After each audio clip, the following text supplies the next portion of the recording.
bà số sấy bông bôngទាំងអស់គ្នាថ្ងៃនេះឃើញមេឃត្រជាក់ល្អហើយជាធម្មតាបងប្អូនដែលមានកស៊ូខែនេះជាខែប្រមូលផលបានច្រើនដល់ចឹងយើងត្រូវឆ្លៀតបើមិនឆ្លៀតទេខែត្រជាក់បែបនេះយើងខាតបងហើយថ្ងៃនេះខ្ញុំចង់ចែកម្លែកប្រធានបទមួយពូជកស៊ូរាវហើយកស៊ូរាវថ្ងៃហ្នឹងជា2គល់ឬក៏1000ដើមអញ្ចឹងបងប្អូនចាំទស្សនាទាំងអស់គ្នាតើបានប៉ុន្មានគីឡូហើយកស៊ូនេះជាកស៊ូបើកឆ្នាំដំបូងកូនកស៊ូអាយុ74ខែតោះឡើងជិញទី1បើដាក់2ចេញហ៎បង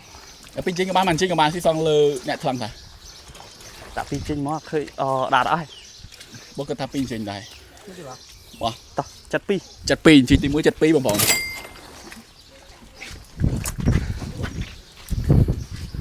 72អានេះ60ជាងឯងបើជា60ល្អជាងចាត់ចេញអញ្ចឹង2ចេញទី1 72ចាំមកចេញទី2ប្រហែលចេញទី2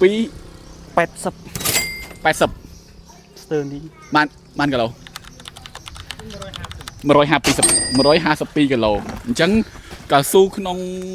1000ដើមឬក៏2គល់គឺ152គីឡូហើយសំណួរសួរថាយើងចំណាយអីខ្លះចំណាយទី1បុគ្គលិកយើងតែ2នាក់ឯងហើយមួយទៀតពាក់ព័ន្ធនឹងថ្នាំជំងឺបើយើងគិតជាមធ្យមចន្លោះពី70000ចុះអញ្ចឹង2គល់ហ្នឹងលាបបានក្នុងមួយខែយើងចំណាយអស់70000អញ្ចឹងចំណាយមានរបស់ណាបងប្អូនហើយវីដេអូនេះគ្រាន់តែទី1ក្នុងគោលបំណងចង់ចែកម្លែកតើពូជកស៊ូរាវចេញដូចគេថាមែនអត់កស៊ូនេះក្មេងណាបងប្អូនហើយយើងអត់ដែរវាយថ្នាំទេដោយសារអីយើងបំពន់វាកាលណាវាយខ្លាំងពេកយើងខ្លាចប៉ះពាល់ដល់